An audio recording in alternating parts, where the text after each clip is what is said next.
चिराग पासवान। बहुत बढ़िया है। अभी तो गांव बसाने लुटेरे पहले आ गए। चिराग पासवान क्या उनकी है, क्या उनके पास कैपेबिलिटी है जो बिहार के मुख्यमंत्री बनने का सपना देख रहे हो, कितनी उनकी है क्रेडिबिलिटी। एनडीए में शामिल होकर वो सोच रहे हैं कि हाँ जी मैं बिहार का मुख्यमंत्री बन जाऊंगा, और एनडीए क्या इतना वो है दरिया दिल कि उन्हें मुख्यमंत्री बना देगा?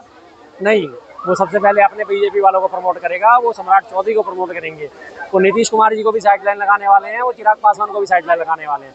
अगर वो प्रमोशन करेंगे तो सिर्फ अपने सम्राट चौधरी का, क्योंकि वो बीजेपी से आते हैं, उसके अलावा और कोई नहीं है। उसके एवज में उन्होंने पलट के फिर नीतीश कुमार जी ने भी लगा दिए पहला बिहार, कुछ इस तरह का पोस्टर था, क्या था वो, पहला बिहारी और नीतीश कुमार, पहले बिहार फिर नीतीश कुमार, हाँ कुछ इस तरह के उन्होंने भी बदले में पोस्टर लगा दिए। तो पोस्टर वार शुरू हो गई। ऐसे कहते हैं कि गांव बसाने लुटेरे पहले आ गए हैं। अभी भाई चुनावों की घोषणा तो हो जाने दीजिए, कौन कितने पानी में आपको पता चल जाएगा।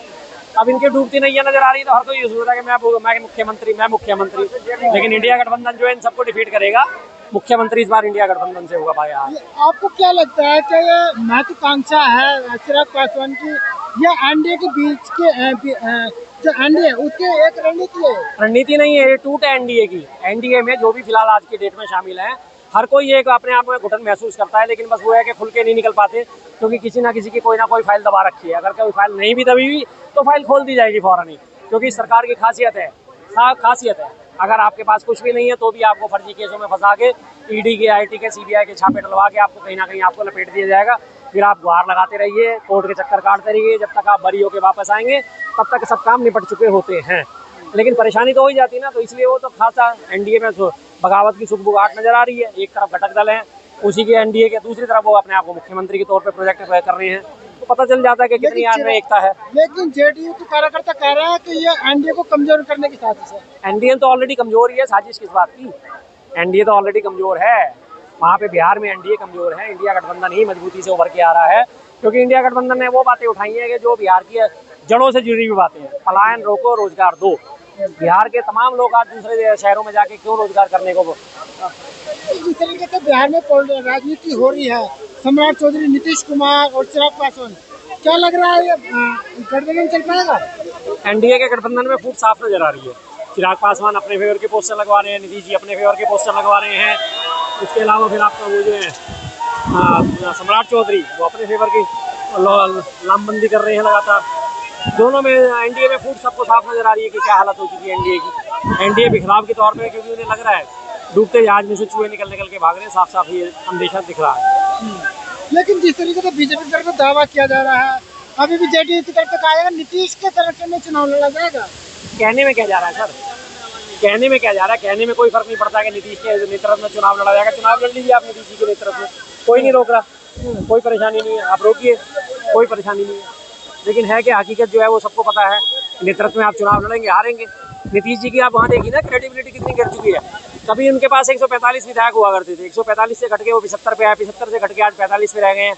और ऐसे टाइम पे भी उन्होंने जब ये दिया है इनको साथ N1 N2 बन के आज की मोदी सरकार को, जो हमारे देश को रसातल में ले जाने का काम कर रही है, तो वहाँ से उनकी क्रेडिबिलिटी टोटल खत्म होती जा रही है। बार बार पलटू नाम के तौर पे फेमस हो ही चुके हैं, जनता उठ चुकी है वहाँ से कि हर बार देखो, हर बार पलटी मार जाते हैं, हर बार पलटी मार जाते हैं। तो इस बार इनको जो है चुनना नहीं है, हमें स्थायी सरकार चाहिए, स्थायित्व वाली सरकार चाहिए।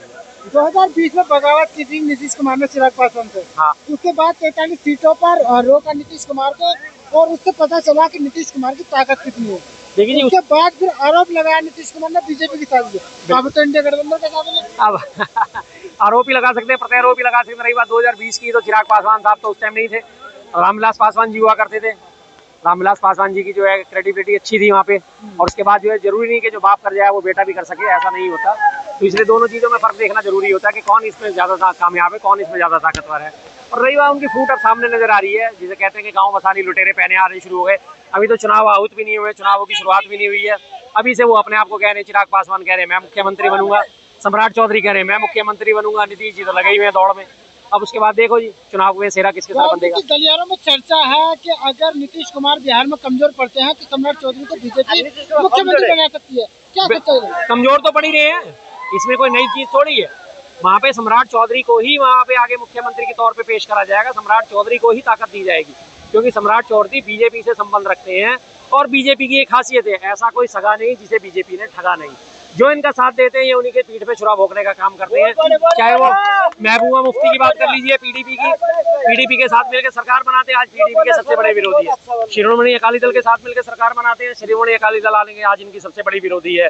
उसके बाद आप देखिए चिराग पासवान के साथ मिलकर चिराग पासवान की पीठ में छुरा भोंकने का काम यही लोग करेंगे। कैप्टन अमरिंदर सिंह की पार्टी बनवाई, पंजाब में चुनाव जीतने के उद्देश्य से पार्टी बनवा के उन्हें अपने साथ मिलाया, चुनाव लड़ा। कैप्टन अमरिंदर सिंह कहाँ है, कौन से हाशिए में पड़े, कोई नहीं जानता।